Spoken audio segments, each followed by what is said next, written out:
अलैकुम। अवाम की राय के साथ मैं हूँ आपका मेज़बान डॉक्टर नवीद और आप इस वक्त देख रहे हैं 72 न्यूज़। आइए आपकी मुलाकात करवाते हैं गुलाम मुर्तज़ा शोरो साहब के साथ, जो कि एक्स चेयरमैन है टाउन कमेटी के, और इनसे मिलते हैं। सबसे पहले इनसे ये पूछते हैं कि कोरोना के हवाले से हमारी हुकूमत सिंध के कैसे इक़दाम हैं।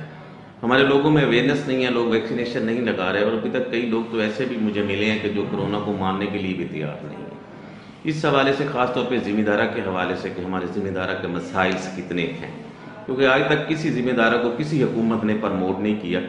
एक तरफ तो हम कहते हैं कि 75% ज़िम्मेदारा पे मुश्तमिल है हमारा पाकिस्तान, और दूसरी तरफ रीढ़ की हड्डी भी तस्वर की जाती है, लेकिन अभी तक किसी को प्रमोट नहीं किया गया, ख़ास तौर पर ज़िम्मेदारा के हवाले।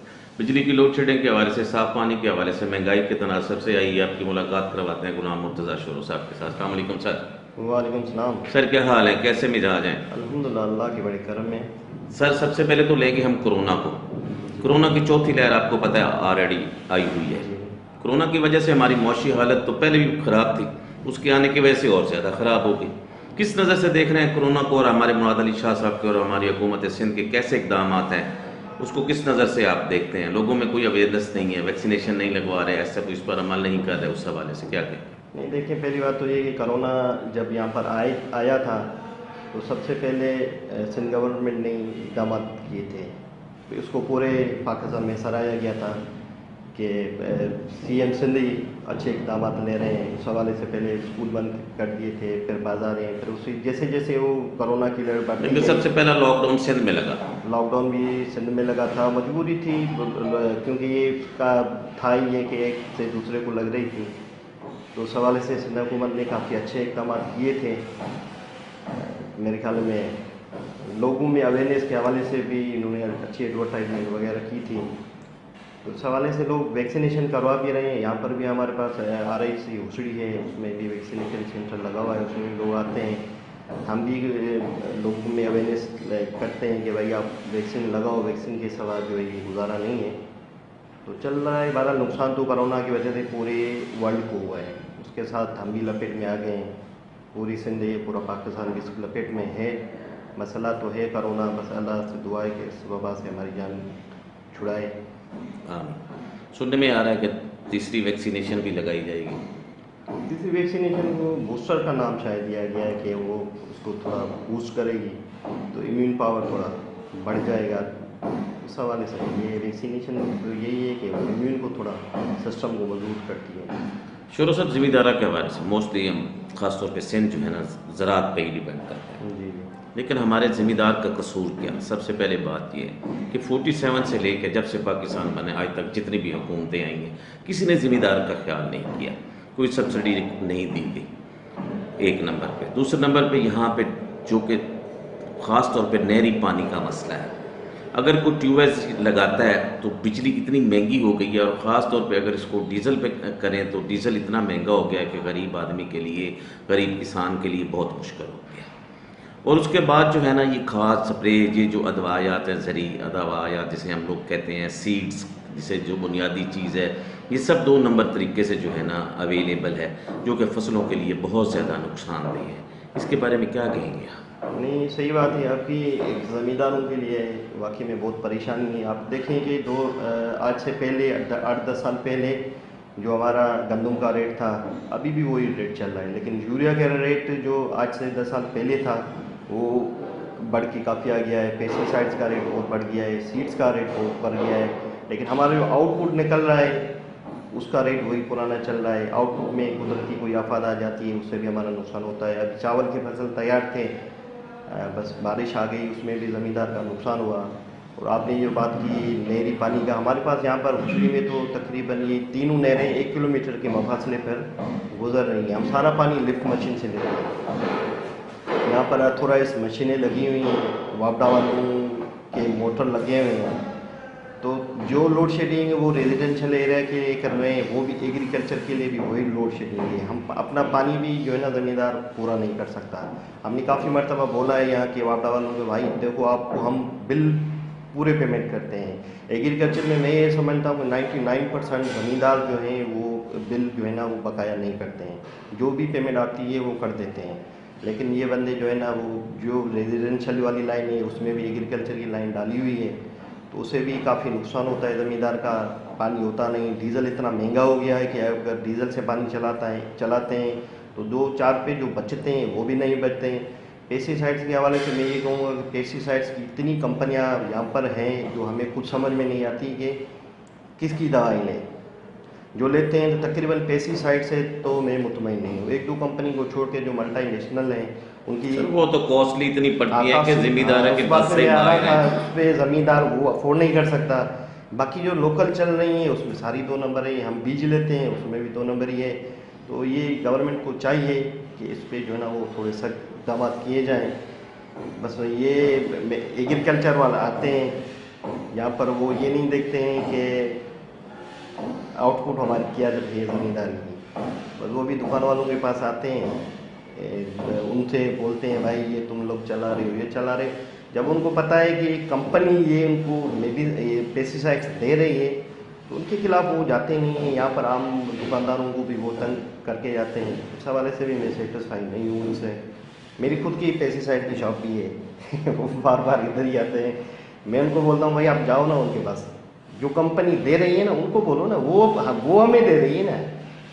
بس اس حوالے سے پیسٹی سائڈ اور سیڈ سے یہ بس زمیندار بھی یہ سمجھو کہ پریشانی سے گھرا ہوا ہے. شروع صاحب آپ یہاں ان پٹ مہنگا ہو گیا ہے, آؤٹ پٹ کا وہی پرانا ریٹ چل رہا ہے, زمیندار سروائیو نہیں کر رہا. شروع صاحب آپ یہاں پہ ایکس چیئرمین ٹاؤن کمیٹی بھی رہے, خاص طور پہ ہمارے جتنے بھی ذمہ دار ہیں وہ سارے پارلیمنٹ میں بیٹھے ہیں, چاہے ایم پی ہیں چاہے ایم ایل اے, تو وہ اس کے لیے آواز وہاں پہ کیوں نہیں اٹھاتے؟ بس اٹھاتے ہیں, وقتاً فوقتاً اٹھاتے ہیں آواز, نیشنل اسمبلی میں بھی اٹھاتے ہیں. کریں یہ دیکھو نا, یہ سبسڈی والا چکر ہے وہ فیڈرل ہی کرتا ہے, وفاقی دیتا ہے. پہلے یوریا پہ سبسڈی تھی, انہوں نے وہ ختم کر دی. وابڈا پہ سبسڈی وہ دیتے ہیں. ہر چیز پہ سبسڈی ختم کر کے کوئی وہ ایکشن نہیں ہے. چینی کا ریٹ اتنا مہنگا ہو گیا ہے, گنے کا ریٹ وہی پرانا چل رہا ہے. اگر گنے کی ریکوری 10% تقریباً آتی ہے, 100 kg سے 10 کلو شوگر نکلتی ہے, تو اس حساب سے 100 سے 100+ چل رہی ہے چینی. زمیندار کو وہی 200-250 روپے ملتے ہیں. اس میں ہماری ایوریج ڈاؤن ہو گئی ہے, وہ آؤٹ پٹ نہیں آ رہا. جہاں گنا آج سے 10-15 سال پہلے 1000+ آتا تھا من, ابھی وہی گنا 300-400 من پہ آ گیا ہے. وہی کہ 2 نمبر کھاتے ہیں, 2 نمبر بیج ہیں, وہ ان کو اثر ہی نہیں کرتی. اس حوالے سے چلو صاف پانی کے حوالے سے کیا کہیں؟ صاف پانی کا بھی یہاں پر بہت ایشو ہے. جب میں چیئرمین تھا تو میں نے یہاں سے مختلف جگہوں سے کوئی تقریباً 50-60 سیمپل کروائے تھے جر کے پانی سے. یہاں پر واٹر سپلائی نہیں ہے, جر کا پانی استعمال کرتے ہیں. تو پہلے تو پانی صحیح تھا. اب میں نے اپنی دورے جب چیئرمین تھا تو 60-70 میں نے سیمپل کروائے تھے. اس میں TB لیول بہت ہائی ہے. یہ TB نہیں ہے, وہ بولتے ہیں اس کو pH لیول جو ہے نا وہ بھی ہائی ہے. TB بہت زیادہ ہے, وہ ہارمفل ہے انسان. یہاں سے تو بیماریاں پیدا ہوتی ہیں. یہاں سے بیماری پیدا ہوتی ہیں. صحیح بات ہے, یہاں پر کافی کڈنی کے پیشنٹ بھی ہیں, لیور میں تقریباً ہر آدمی گرا ہوا ہے. تو ہم نے یہ بولا ہوا ہے, کچھ فلٹر پلانٹ انہوں نے دیے ہیں, کچھ اور کا بھی وعدہ کیا ہے کہ ہم آپ کو دیں گے. کہ کچھ فلٹر پلانٹس لگائے ہیں لیکن ان کی صفائی وغیرہ کا کوئی انتظام نہیں کیا گیا. فلٹرس بھی آ کر 15 دن کے بعد کم از کم چینج ہونے چاہیے, اس کی صفائی وغیرہ ہونی چاہیے. ہاں وہ نہیں چاہیے. یہاں پر ہیں لگا ہوا, یہ تقریباً 2-3 سال ہو گئے ہیں, وہ چل رہا ہے, اس کو پراپر چل رہا ہے. پبلک ہیلتھ والے اس میں منرلز وغیرہ بھی ڈالتے ہیں, لیکن ہچڑی کی پاپولیشن کے حوالے سے وہ بہت چھوٹا ہے. پاپولیشن کے حوالے میں بہت چھوٹا ہے. آبادی زیادہ ہے تو وہ ایک جو ہے نا فلٹر پلانٹس نہیں, وہ افورڈ نہیں کر سکتا. لاسٹ پہ حکومت سندھ کو کیا میسج کنوے کریں گے؟ سندھ حکومت تیسرا ٹرنور مسلسل چل رہا ہے پیپلز پارٹی کا, جی ترقیاتی کام کے حوالے سے, اور یہ ساری چیزیں ہیں, روڈز کے حوالے سے, صاف پانی کے حوالے سے, اور خاص طور پہ ذمہ دارہ کے مسائل کے حوالے سے. ہمارے عزت مآب جناب آصف علی زرداری صاحب ہیں, جناب بلاول بھٹو زرداری صاحب ہیں, مناد علی شاہ صاحب ہیں, عاطف فریال کارپور صاحب ہیں.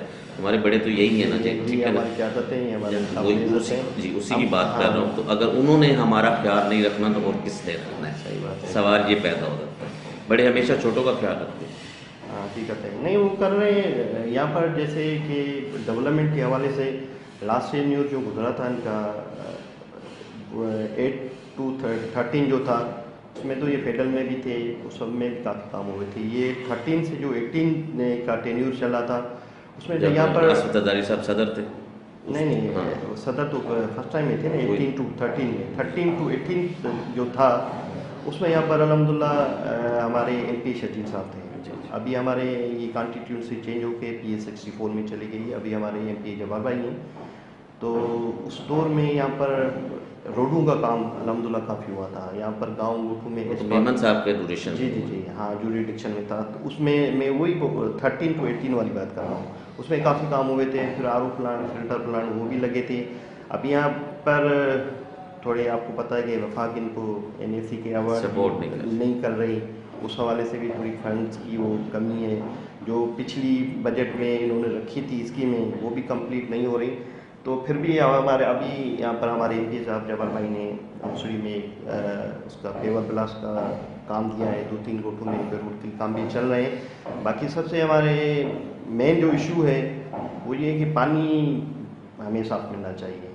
लोगों का हक है, लोग गरीब लोग बीमार होते हैं, वो दवाइयों के लिए भी अफोर्ड नहीं कर सकते हैं। और हमारा हेल्थ का सिस्टम भी इतना हाँ, अच्छा नहीं हाँ, है, सही बात है, हेल्थ भी डाउन है हमारी। तो कुछ कम तो से कम संभाल सके, असल बात कम से है। कम यहाँ पर एजुकेशन और हेल्थ जो है ना ये लोगों को मिलनी चाहिए। दो चीज़ों में ज़रूर। दो चीज़ों की मैं कहूँगा, बाकी तो है डेवलपमेंट भी अल्हम्दुलिल्लाह ठीक है। एजुकेशन और हेल्थ का लोग बहुत परेशान होते हैं जब बीमार होते हैं ना। हम तो रूट लेवल के बंदे हैं, ये लोग आते हैं, ज़मींदार भी हैं, यहाँ के चेयरमैन भी रहे हैं, तो लोग इस हवाले से बहुत परेशान है। तो मेरा मैसेज इनको यही है, हमारे चेयरमैन साहब, आज़ाद अली साहब, अली फरियाद वालों को, मेहरबानी करके आप इस बात पे जो है ना थोड़ा पानी पे और हेल्थ पे थोड़ी। चेयरमैन साहब क्या साल गिरा है, क्या कहेंगे? चेयरमैन की सालगिरह पे हम विश करते हैं हमारे चेयरमैन साहब को, अल्लाह आपको सदा आबाद रखे, खुश रखे। अल्लाह, हम देख रहे हैं कि इंशाल्लाह 23 में आपको प्राइम मिनिस्टर देख रहे हैं इंशाल्लाह। तो इंशाल्लाह ये हमारी दुआ है कि हमारे चेयरमैन सदा आबाद रहे, यहाँ पे प्राइम मिनिस्टर रहे, वही है, यूथ है, इंशाल्लाह वो मसले हल करेंगे इंशाल्लाह। बहुत शुक्रिया ना। नाज़रीन, ये थे गुलाम मुर्तज़ा शोरो साहब जो कि अपने ख्यालात का इज़हार कर रहे थे। बड़ी अच्छी बातें की जनाब अली, और ख़ास तौर पे बिलावल भुट्टो साहब की सालगिरह है, उनको विश भी कर रहे हैं। और बाकी कुछ काम भी यहाँ पे हुए हैं, तरक्याती काम के हवाले से भी बात कर रहे थे मेमन साहब के ड्यूरेशन में। और ख़ास तौर पे इस वक्त जो मेन इशू है वो है हेल्थ का और एजुकेशन का। और मेरी गुजारिश है जनाब मुराद अली शाह साहब से, असद अली ज़रदारी साहब से, बिलावल भुट्टो साहब से, अली फरियाद साहब से कि थोड़ा सा हेल्थ का सिस्टम और ख़ास तौर पे एजुकेशन का सिस्टम को थोड़ा सा प्रमोट करें। इंशाअल्लाह ताला पाकिस्तान तरक्की की तरफ गामज़न होगा। कैमरा मैन जवेद शाह के साथ डॉक्टर नवीद 72।